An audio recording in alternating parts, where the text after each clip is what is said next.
Hello everyone, welcome to a new video. Today I want to talk about a lovely little creative detour that I've been on, or maybe it's the destination, I'm not 100% sure. But what I've been doing is exploring working with brighter colour palettes. So for the last couple of years I've been working with more muted colours, often drawing inspiration from nature, but I have avoided some colours.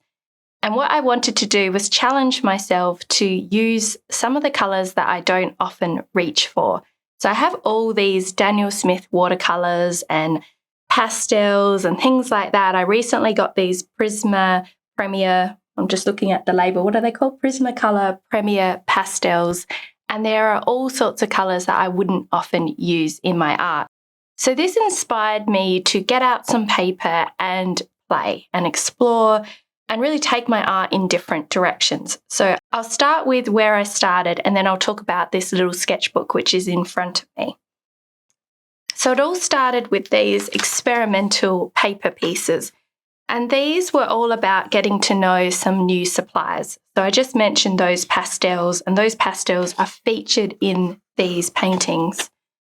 But I've also got watercolour happening, pen, marker, all sorts of different things. And these were all done quickly, without a lot of thought, just getting into the process and seeing what happens when I try out different ways of working. So there's a lot of repetition and geometric shapes in these, and you'll see that that's continued to be a theme in the sketchbook that I've been working in.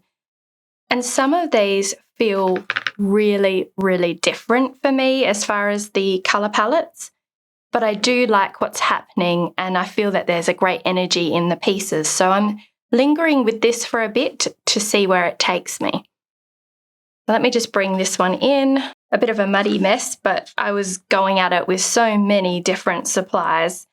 So these pieces are what inspired me to keep on going with exploring colour, because I really felt like there was something in these pieces that captured my heart or my imagination.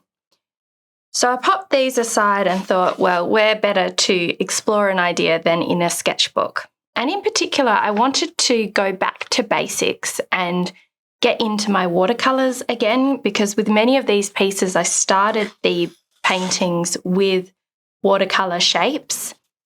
And I did feel a little bit rusty because I haven't done it as much watercolour as I used to do. So I thought I would do some simple things to get back into the watercolour state of mind. So I was gifted this sketchbook. This is the Archer's Travel Journal watercolour sketchbook. It's got 100% cotton paper in it, which is incredible to work on. This is my favourite paper, so to have it in a sketchbook is really fun. And it's 6" by 10", so it's not super big, which is a nice size when you want to quickly explore ideas that you might want to then bring into some bigger paintings. So I say that because I have this massive stash of watercolour paper in readiness for me taking some of these ideas and creating some paper pieces. So this is a sketchbook that I'm using for idea generation and also to practice skills. Because no matter how long we've been painting for, it's always helpful to go back and do some simple things like swatching, practicing brush work, managing your water to paint ratio and things like that. So what I've been doing in here is swatching on one side of the page and then creating some art on the other side of the page. So when I was talking earlier about bright colours, this is what I meant. I've come in and swatched some of my brighter Daniel Smith colours. So I've got colours here like quinacridone rose. This is an absolutely gorgeous pink colour. Pyrrole orange, or is it pyrrole orange? I'm never really sure. This has got a little bit of opacity to it. It almost looks like gouache. I've got quinacridone gold. I actually think that might be quinacridone deep gold looking at it. But anyway, I've written down quin gold. Green gold here, which is a really nice, like almost like apple green colour. It's very transparent, very luminous. French ultramarine, which is one of my favourite colours at the moment. I really like the vibrancy of it and the granulation. Quinacridone coral. This has a gorgeous mix of red and pink. It's a really lovely colour. You can't see it too well here, but when swatched out in a bigger size, it's really beautiful. Undersea green, which is one of my favourites. I did put in a couple more muted colours like undersea green and moon glow, for example.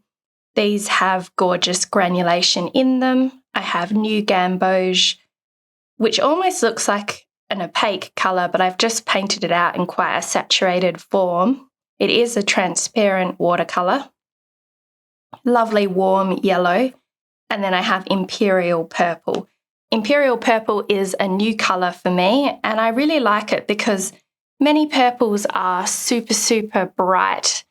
Imperial Purple has that vibrancy, but it's also got a bit of an earthiness to it and some lovely granulation. So what I was doing here was swatching out the colours using a variety of different shapes and just practicing my brush work, using the point of my brush to get into the edges, checking out what kind of ratio of water to paint I like to use. I do like to get pretty saturated colours into my art, and I'm not sure of the exact ratio, but often I feel like it's about 50% water and 50% paint. But that's something I want to explore more, and I'll talk about that in a minute, because I always use variety. So I do some washes that have less paint in them as well. So what's interesting here is I actually use these super bright colours to paint this spread over here. So I was mixing together colours like Imperial Purple with its opposite, New Gamboge, and getting this lovely, more muted golden colour. And I did a couple of other mixes. So every colour that's on this spread actually comes from these brighter colours. So it shows you what you can do with your bright paints. So I continued on with that concept of just painting fun shapes over here. This spread has a few colours that are more typical for me, but I've also popped in a couple of the brighter ones like the green gold and even this quinacridone deep gold, which is quite bright. And over here, I've had a bit of a play, and this is a little bit more like something that I would typically do. The colours feel very me. I think it's because I've got a bit of Cascade Green in there, and I've got a little bit of Autumn Mystery, which has a sparkle and, you know, a bit of indigo and colours like that. So things get really bright here, more fun shapes, just trying out different ideas on this page as far as swatching, and then continuing to practice skills over here. So here I was just practicing bleeding circles, so allowing two wet circles to touch up against each other and for the paint from one circle to flow into the other. And I was finding that this green gold was really great at dispersing into another circle. Some paints seem to push into other paints more so than others. And I was enjoying the way the green gold just exploded onto another circle. So while the previous page was done freehand, this one I actually drew up a grid, which is why the circles are so much more uniform. And then I've rubbed out the grid, which actually I need to rub that grid out. Now that it's dry, I can come in and just rub any of those pencil lines. I try not to put too many lines because if you go over a graphite pencil with paint, you won't be able to rub it out. So I do a very loose guide. But I do really like how it looks with that structure. And you can see on this side of the page the colours that I was using. So I have French Ultramarine, Burnt Sienna, Rhodonite Genuine, Buff Titanium, and Burnt Bronzite. And one thing I was thinking about was coming up here and doing another line of swatches, perhaps adding something like white or buff titanium in, or even just watering it down so I have a lighter version of the colour, and then maybe at the bottom doing another row of circles where I might add in a darker colour just to get some more examples of what colours you could get from these colours, and to utilise the blank areas of the page because it is such beautiful watercolour paper. I feel like, there's a lot of space there that I could use for learning. So I may end up swatching more on these. But I also do like how it looks in this simple form where I've just got the colours I used and the design.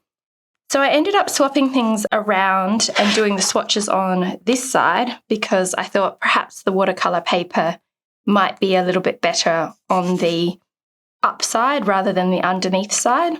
So I thought maybe I should save that for my designs and do the swatches over here where you're working on the back of the page. There is just a slight variation, but it seems to work pretty well painting on either side.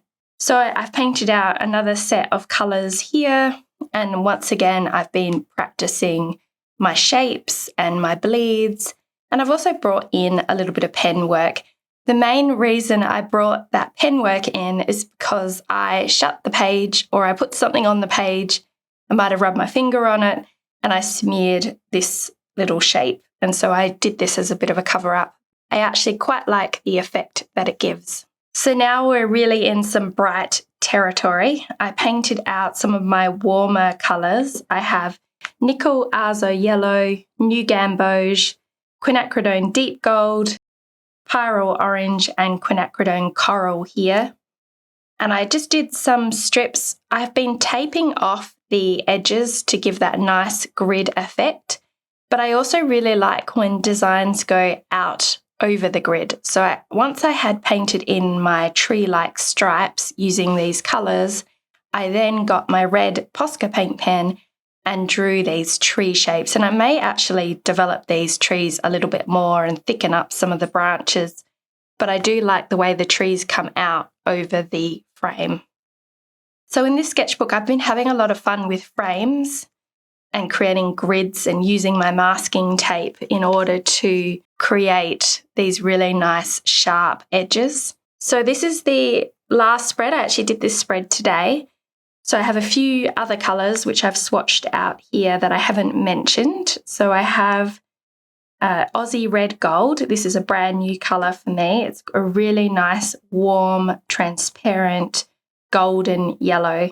It's a really nice clean colour, it doesn't have any granulation in it. Really good for mixing. And then I have a couple of these more granulating colours, Serpentine Green and Jadeite Genuine.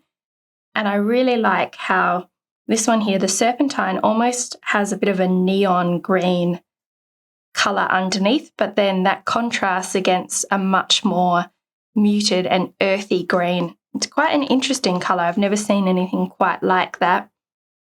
And then I have Jadeite Genuine, which I feel like has that feeling of phthalo green, but it's very sophisticated and interesting and not quite as dominating as phthalo green. And it has a lot of granulation as well.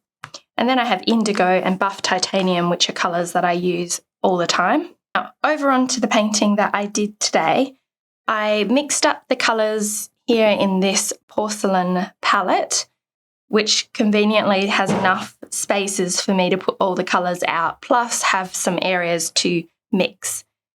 And I taped off this little grid, and then I decided to just practice again the bleeding effect of pushing up shapes against each other while they are still wet. But this time I thought I would go in with some triangles. So I've been enjoying painting shapes, particularly because I have some new brushes that I've been using. I have these Princeton Velvet Touch long round brushes, and this is in a size 8, and it has such a beautiful tip on it. It makes it so much easier to get right in the corners and create nice crisp triangles. So as I was working on this design, I made a bit of a mistake around here, and I didn't like how I had arranged the triangles. And so I ended up putting in another pattern. So there's almost like 2 overlaying triangular patterns. But now that I've taken the tape up, I really like how it's a bit more complex than what I had initially imagined, which was simply just to have the larger triangles. Now I also have this line work in the background. And it's also created a focal area. So sometimes when you do something and you mess it up, it actually becomes this possibility. And I feel like it took this in a better direction than what I first imagined. I'm really liking as well the way these colours are mixing and how you can see how one triangle bleeds into the other. There's some really lovely bleeds happening on this particular example. And you can see how when you allow the colours to mix, you can get some of those more muted colours so that the whole thing doesn't have to be bright. So even though this sketchbook has been dedicated to exploring my brighter colours, I am now trying to combine that with the way that I would normally paint with some more muted tones. And then you can have some areas that really pop, like this deep Aussie red gold colour at the bottom here, and these brighter yellow areas create a little focal area on the page. So I hope that you've enjoyed this insight into one of my current sketchbooks and how I'm exploring colour and also getting back into watercolour and dedicating a sketchbook to getting to know a material really well and practicing my skills. So if you would like to know a little bit more about how I approach watercolour, you can check out my online classes. I actually have a class called Watercolour Explorations, and I was watching that class the other day because I'm looking at all my classes at the moment and reviewing them. And that class is what gave me the idea to start this sketchbook. So looking at that and going back to basics and doing things like watercolour, bleeding circles and simple shapes encouraged me to go back and try out some of those things. It's been several years since I did that class. I've learned some things along the way, and it reinforced to me the value in going back to basics. So maybe that will be something that will inspire you as well from this video. So let me know in the comments if you'd like to see more of this sketchbook and more examples of simple watercolour exercises that you can try out and different ways that you can swatch your paints.